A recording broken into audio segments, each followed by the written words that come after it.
וזה עומר הקטן שלי, משרת בגולני, נשאר שבת בבסיס.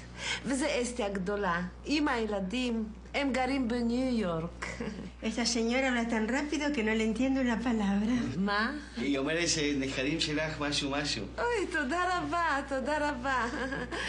אדון ויקטור, מה שלומך? לא הספקנו לדבר באותו יום.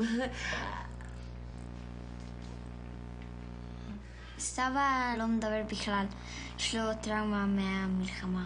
מה את אומרת? זה נורא. איזה מלחמה? במלחמה בארגנטינה. עזבי, אני אספר לך אחר כך, תניח לזה עכשיו. Este va a abrir la boca y va a arruinar todo. Yo sé lo que te digo.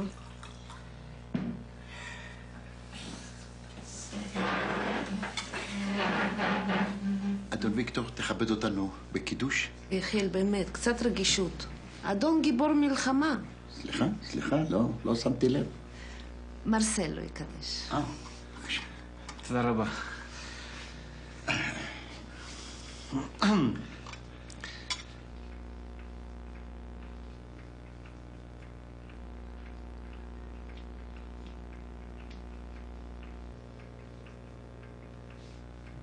יום השישי ויחול.